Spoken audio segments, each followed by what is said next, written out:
Di Indo mah pasarnya dikit, mending langsung fokus IN VTuber aja lebih gede. Katanya sih gitu.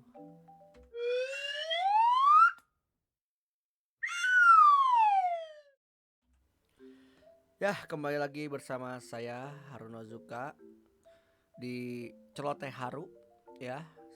Tadi di opening awal ya, bahwasanya saya eh, saya pribadi pernah dibegitukan dan mahasiswa-mahasiswa saya juga dan kawan-kawan lah saya juga pernah dibegitukan, yang mana pernah ada chat di live chat atau di komen ya, comment section Facebooknya sosmed kawan-kawan dan mahasiswa saya.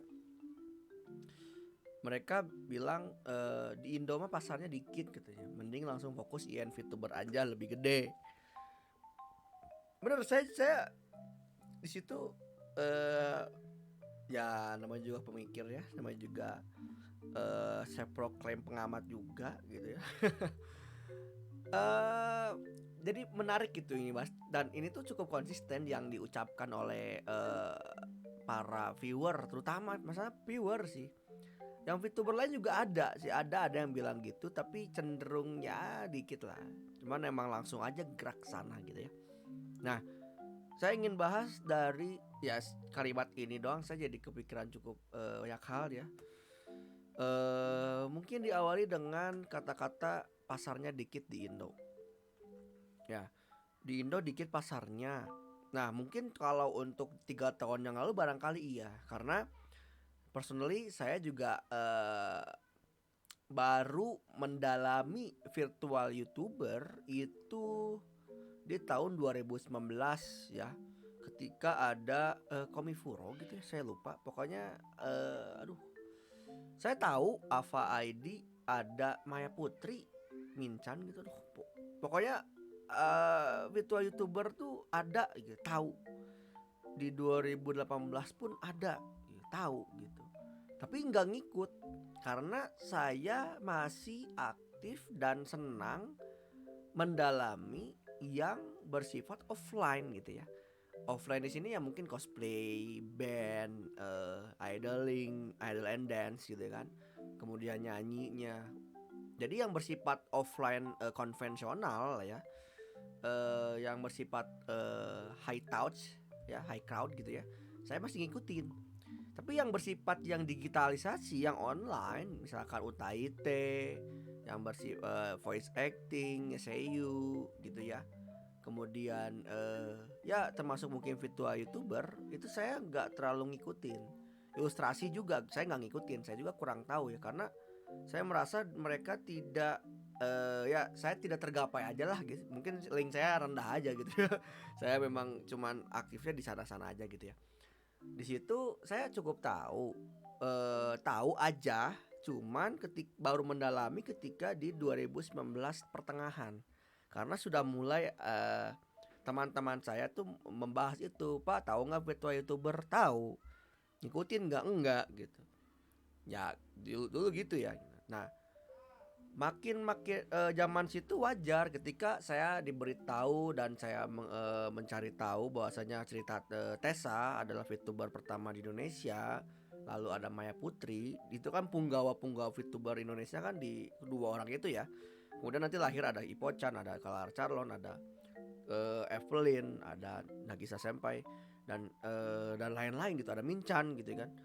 Dan di tahun 2020 itu mulai di puncaknya makin banyak gitu ya. Tadi saya sering katakan bahwasanya momentum besar VTuber naik ketika Hololive lahir di April 2020, Hololive ID ya. Dan apa namanya itu, pandemic outbreak PSBB-nya gitu. PSBB tuh mulai outbreak serentak di sekitar April ya, Maret April. Jadi mulai pada PSBB butuh hiburan, sedangkan hiburan yang digital pas hadir di tengah masyarakat gitu, terutama masyarakat perwibuan. Nah, kenapa cukup naik? Banyak faktor juga gitu, karena barangkali memang animenya lagi postpone, di Jepang lagi pada PSBB sehingga produksi anime rendah, manga juga sama. Pokoknya pada saat itu tuh bener-bener ada stuck di sana, ada stagnansi, ada pause dulu gitu ya. Nah, tapi virtual YouTuber karena memang bersifatnya indie ya, yang memang bersifatnya lahir di internet digital ya, itu tetap hidup-hidup saja. Mau secara global, apalagi Jepang ya kan emang mereka yang mempelopori, dan di Indonesia juga sama. Di Indonesia juga ramai gitu. Nah, disitulah mulai lahirlah mulai makin banyak ya VTuber di Indonesia.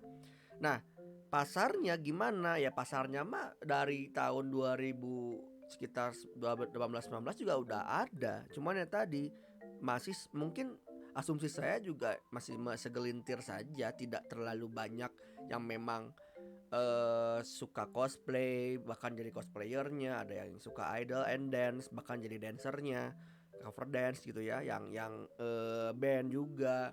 Pokoknya yang masih offline aja gitu, konvensional yang belum digital ya. Mungkin yang seiyu juga saya kurang tahu karena ya tadi kembali lagi saya belum tidak mendalami itu untuk yang digitalisasi itu yang tidak offline lah ya, offline activity gitu.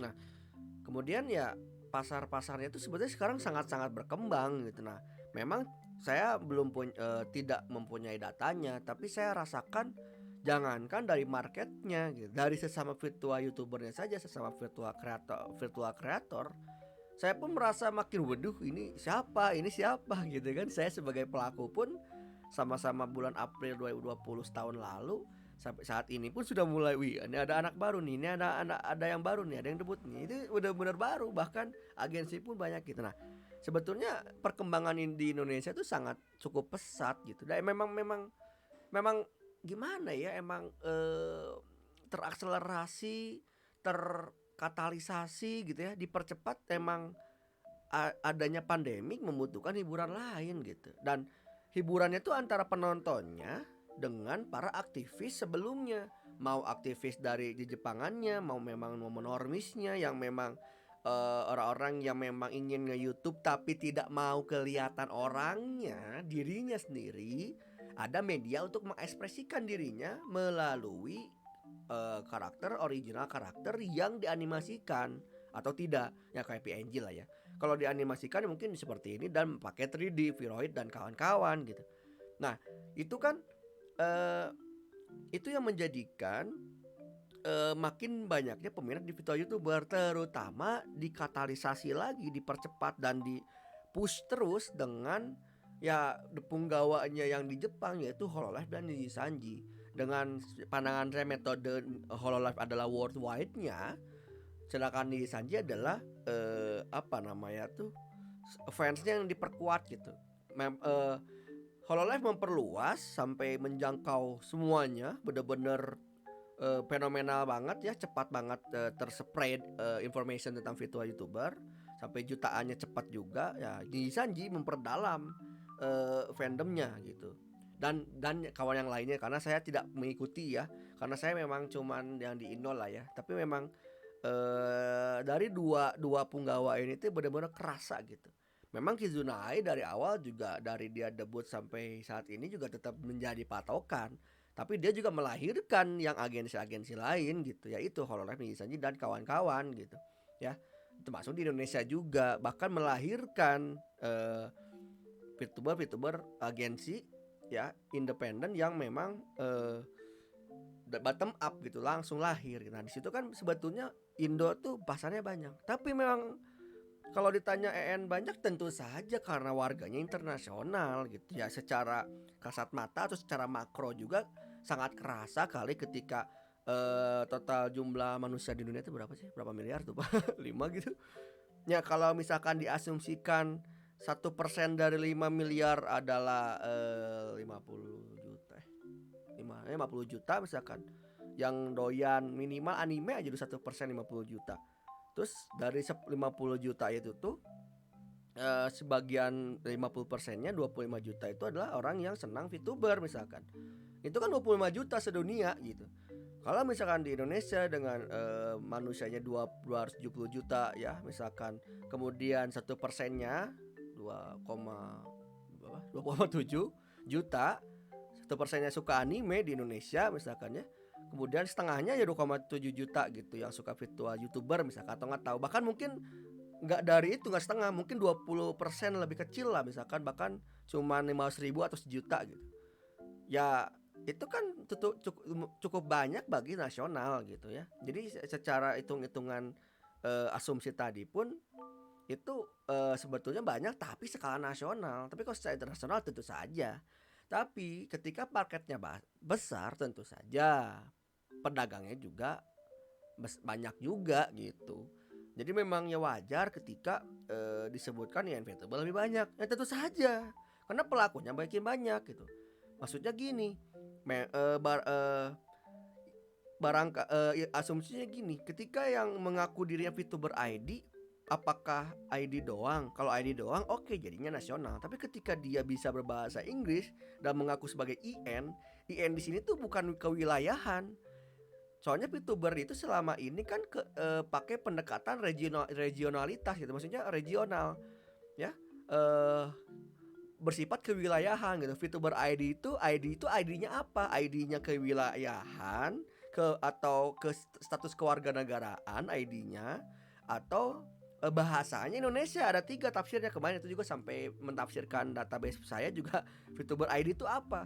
ID yang kewarganegaraan Indonesia tapi negara sedang ada di Jerman, misalkan kayak Kin Ogamori, atau Bung Meta lagi di Jepang, Rae dan kawan-kawan saya di Jepang, dan ya itu banyak lah gitu di luar sana. Itu kan Indonesia tuh kewarganegaraan, tapi lagi tinggal di sana dan dia bahasa Indonesia juga. Apakah itu VTuber ID? Kan gitu. Nah, itu misalkan. Jadi tapi kalau ID sendiri misalkan secara itu anggaplah kewilayahan, pakai pendekatan kewilayahan, ya itu berarti senasional saja gitu. Tapi kalau misalkan untuk IN, ya IN kan jadinya Englishnya tuh apakah English kewilayahan, kan tidak. Lebih cenderung kepada kebahasaan gitu. Kewarganegaraan beda juga, beda-beda, ada yang Espanya, ada yang Europe, ada Filipina. Tapi mereka mengklaim membranding diri sebagai VTuber IN, English. English itu kan English secara kebahasaan, sehingga bagi English speaker secara dunia, secara global, dan memang bahasa globalnya adalah Inggris, ya berarti pasarnya lebih gede lagi kan gitu. Nah, disitulah menjadi wajar. Dan tapi juga ketika Anda mengklaim diri sebagai VTuber ID plus VTuber IN dalam kebahasaan, ya Anda juga makin naik juga gitu, makin banyak juga gitu ya. Nah, disitulah katanya mending langsung fokus ke IN VTuber aja lebih gede. Ya, tentu saja lebih gede. Tapi makanya saya balas sedikit. Saya memberi saran ke kawan-kawan karena mereka juga cenderung bukan mengeluh ya, pokoknya bilang aja, Pak, emang mending IN VTuber aja gitu ya, daripada di Indo pasiennya dikit lah. Jadi ya anggaplah galau gitu ya, jadi nanya juga gitu. Ya saya sih sarankannya gini, kalau memang mau dan mampu ya gaskan gitu, langsung saja gas. Kalau emang mau dan mampu langsung ke IN, ya sebetulnya potensialnya lebih gede tentu gitu. Bahkan dikenalnya potensial di ujung dunia sana juga ketika Anda berbahasa Inggris dan mereka tahu bahasa Anda, kontennya menarik dan yang lain sebagainya, berarti Anda dilihat orang lebih banyak lagi kan gitu. Tapi tentu saja sebaliknya, karena harus ada hukum keterbalikannya, bersamanya bersamanya mudah ada kesulitan lah, mungkin begitu ya. Ketika mudah lebih banyak gitu ya, tapi kan karena banyak, saking banyaknya dilihat orang, ya berarti potensial dilihat orang kan sedikit gitu. Nah, itu juga gimana tuh untuk eh, terlihat oleh orang lain di jutaan orang gitu. Ketika tadi kan asumsinya 5 miliar, ada berarti 50 juta, sedangkan kreatornya ada 500 ribu misalkan, atau ya mungkin 100 ribu lah sedunia misalkan. Ya berarti kan 100 ribu itu mencari 50 juta tadi ya kan, atau ya berapalah gitu ya. Itu kan rasionya lumayan gede, besar, emang lebih besar gitu. Nah, di Indonesia juga sama, ketika di sini mungkin di Sanjinya ada belasan, Hololive-nya ada 6, eh agensi indie juga ini, Panca ada 5, 6 enggak tahu si Nanarika termasuk. Kemudian yang agensi Yume Reality ada 45 sekarang, lupa. Aoi juga 6 kemarin naik. Ya banyak hal gitu kan, itu yang agensi-agensi itu kan memang bisa dihitung jari, tapi yang indinya bisa sampai ratusan, bahkan database saya ratusan gitu. Itu mencari pasar misalkan pasarnya itu sampai penontonnya 1 juta dengan patokan asumsi misalkan dia subscriber paling banyak di Indonesia ada yang ratusan ribu, berarti hampir 1 juta. Berarti kan ada barangkali mereka tuh 1 juta tuh yang memang berminat secara VTuber, mau yang intensif maupun yang biasa saja. Berarti kan ada jutaan juga gitu kan, ada ratusan ribu. Dan ya kita yang ratusan orang mencari pasar di 1 juta itu kan lumayan juga, rasionya besar juga gitu ya. Nah jadi justru disitulah gitu ya, kita harus sadari ketika itu tuh kan kita ambilnya jangan selalu reaktif emosional juga ya kawan-kawan, bahwasanya itu kan orang viewer ini memang ya mungkin memang beneran emang bercanda atau memang beneran emang ingin menggalaukan atau apapun itu, tapi itu semuanya netral.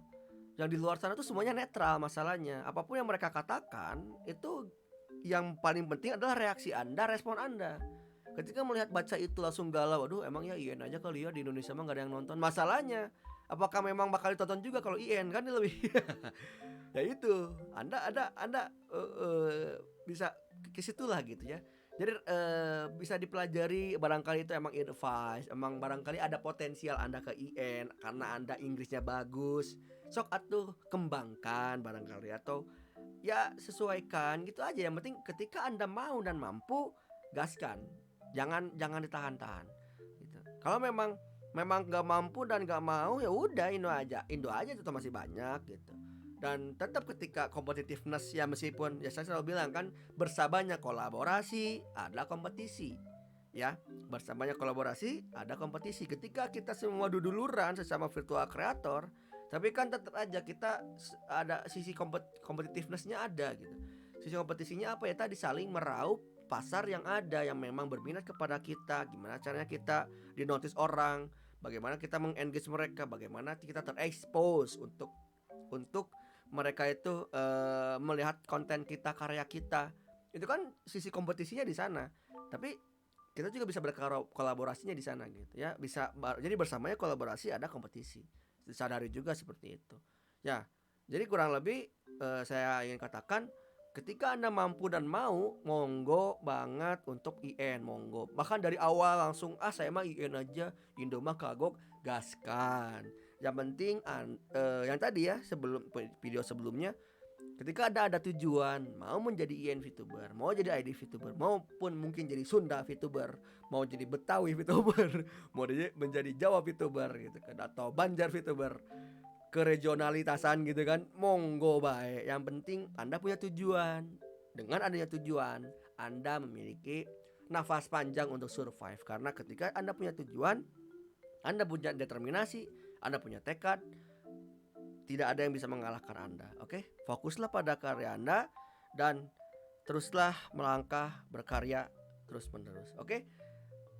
Jangan dibawa galau, biasa aja responnya kita pelajari saja. Yang ambil baiknya, yang buruk juga ambil, tapi jadi pelajaran juga, oke? Jadi respons Anda menentukan nasib Anda, oke? Karena apa? Karena Henry Ford bilang, apapun yang Anda pikirkan, mau Anda bisa maupun Anda tidak bisa, keduanya sama-sama benar, oke? Terima kasih. Itu saja dulu dari saya. Sampai jumpa lagi di konten Celoteh Haru. Bye-bye. Harudax, jika kamu menyukai video ini, silakan klik like, comment, subscribe, nyalakan lonceng notifikasinya, dan sebarkan ke media sosialmu. Tetap semangat berkarya dan nyatakan halomu. Terima kasih.